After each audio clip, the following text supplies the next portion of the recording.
Dan sanjungan yang disampaikan oleh Denny Siregar ataupun Ade Armando pun terbantahkan dengan sendirinya. Anda mungkin sudah dengar ya berita menggembarkan ini. Keluarga pengusaha Akiditio menyumbang 2 triliun rupiah untuk penanganan COVID-19 di Sumatera Selatan. Bukan 2 miliar loh, 2 triliun rupiah. Uang semua, nggak pakai pasir. Kabar dari Sumatera Selatan yang kemarin datang, sebuah keluarga besar almarhum Akiditio, pengusaha besar di Sumatera Selatan, menyumbang harta mereka 2 triliun rupiah kepada pemerintah Indonesia. Keluarga Akiditio adalah keluarga Tionghoa. Karena itulah saya senang dengan teladan keluarga Akiditio. Ini jadi satu lagi tambahan contoh yang bisa saya gunakan untuk menantang kelompok-kelompok muslim pribumi. Dan sanjungan yang disampaikan oleh Denny Siregar ataupun Ade Armando pun terbantahkan dengan sendirinya, sebagaimana yang diberitakan oleh laman situs kompas.com. Fakta kasus dugaan penipuan oleh anak Akiditio yang sempat ditangani Polda Metro. Kita baca berita selengkapnya. Keluarga dari almarhum Akiditio, seorang pengusaha asal Aceh, belakangan mendapat sorotan usai menyatakan niat ingin menyumbangkan uang senilai 2 triliun rupiah untuk keluarga terdampak COVID-19 di Sumatera Selatan. Niatan tersebut disampaikan oleh anak bungsu almarhum Herianti Tio yang datang menyambangi Mapolda Sumatera Selatan pada 26 Juli 2021 lalu sembari menyerahkan bantuan secara simbolis. Jadi bantuannya belum ada, tetapi secara simbolis kepada Kapolda Sumatera Selatan Irjen Polisi Eko Indra Heri. Namun belakangan Herianti malah dipanggil pihak kepolisian menjalani pemeriksaan karena uang yang seharusnya cair awal Agustus ini tidak kunjung bisa dicairkan. Sebelumnya Direktur Intelkam Polda Sumatera Selatan Kombes Ratno Kuncoro menyatakan bahwa Herianti ditetapkan sebagai tersangka dan dijerat pasal 15 Undang-Undang Nomor 1 Tahun 1946 terkait penyebaran berita bohong. Ini sebagaimana diberitakan oleh laman kompas.com ya. Namun pernyataan Intelkam tersebut kemudian dibantah oleh Kabid Humas Polda Sumatera Selatan Supriyadi. Ia mengatakan Herianti diundang untuk memberikan klarifikasi terkait penyerahan dana 2 triliun rupiah melalui bilyet giro. Bilyet giro ini tidak bisa dicairkan karena ada teknis yang diselesaikan. Kita tunggu sampai pukul 14.00 waktu Indonesia Barat. Ternyata belum ada informasi sehingga kita undang ke Polda Sumatera Selatan. Bukan ditangkap, kata Supriyadi. Nah ternyata sebelum heboh kasus bantuan dana ini, Herianti pernah dilaporkan ke Polda Metro Jaya. Berikut sejumlah fakta terkait laporan tersebut. Ini masih diberitakan oleh kompas.com. Dilaporkan atas dugaan penipuan dan penggelapan pada 14 Februari 2020.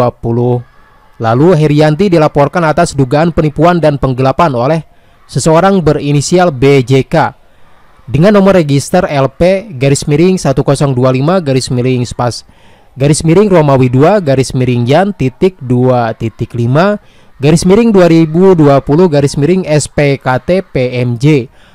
Hal ini disampaikan oleh Kabid Humas Polda Metro Jaya Kombes Yusri Yunus pada Selasa 3 Agustus 2021.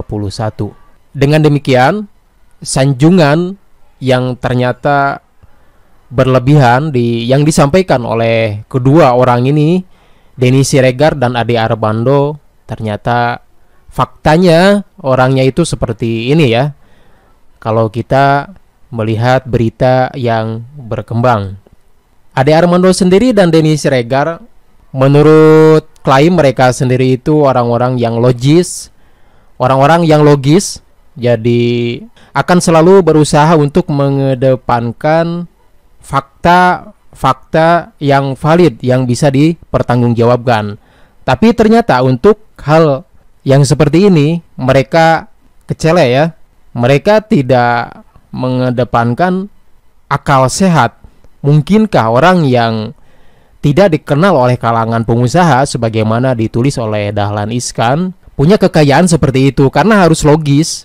Sumbangan 2 triliun rupiah itu sangat besar sekali.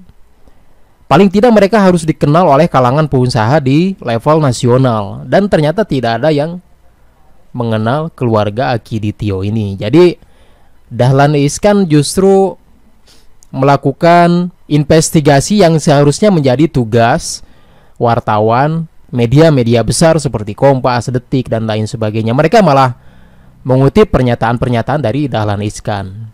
Jadi ini pekerjaan wartawan yang seharusnya turun ke lapangan untuk melakukan cek and recheck ataupun wawancara untuk mengetahui profil lebih jauh keluarga Akiditio ini, ternyata tidak dilakukan oleh wartawan. Jadi hanya sebatas seremonial tersebut kemudian diberitakan sudah selesai. Tidak ada investigasi ataupun wawancara lebih lanjut untuk menguak profil di belakang orang yang mau menyumbang, dan ternyata tidak terbukti. Dan mereka disanjung setinggi langit oleh si Ade Armando sama si Denny Siregar ini. Begitu faktanya. Sambil kadang seperti menyebut-nyebut kelompok tertentu ya. Si Ade Armando dengan si Denny Siregar ini menyebut kelompok-kelompok tertentu dalam videonya. Silakan aja perhatikan coba. Dengan tidak ada niatan untuk membanding-bandingkan total jumlah sumbangan, saya sendiri masih sedih ketika banyak orang yang mengaku dirinya pribumi beragama Muslim masih sibuk mengumpulkan donasi bukan untuk saudaranya sendiri, tapi malah buat orang di luar negeri. Dan narasinya itu loh, masih agama, seolah-olah yang berhak dapat bantuan harus satu agama. Dan itu mereka banggakan pula. Keluarga Akiditio adalah keluarga Tionghoa. Karena itulah saya senang dengan teladan keluarga Akiditio. Ini jadi satu lagi tambahan contoh yang bisa saya gunakan untuk menantang kelompok-kelompok Muslim pribumi. Saya sendiri malah menilai bahwa banyak warga Indonesia, apakah rasnya dari Sunda, Jawa, Tionghoa, ataupun dari suku bangsa yang lainnya, banyak yang berbuat baik untuk bangsa ini. Apakah agamanya Islam, Kristen, Buddha, Hindu, mereka banyak yang baik. Jadi kita tidak perlu menyudutkan kelompok tertentu dalam suatu video, kemudian dengan bahasa tidak bermaksud untuk membandingkan, tapi faktanya mereka membuat video seperti itu. Banyak bantuan yang dilakukan oleh warga Indonesia untuk bangsa ini dari semua kalangan, dari kalangan Islam, Kristen, Hindu, Buddha, dan lain sebagainya.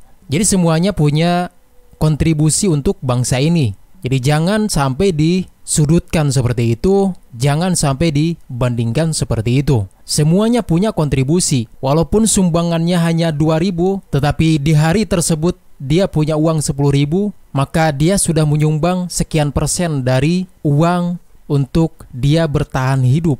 Jadi hal-hal yang demikian itu, bantuan apapun, sekecil apapun, walaupun hanya 2.000 rupiah tapi nyata, dan bukan 2 triliun tapi mimpi, itu harus kita hargai. Nah, saya kira video ini cukup sampai di sini. Silakan bagi sahabat media perjuangan yang mau berkomentar mengenai video ini, silakan tulis di kolom komentar. Terima kasih sudah menonton sampai habis, dan dukung terus channel ini.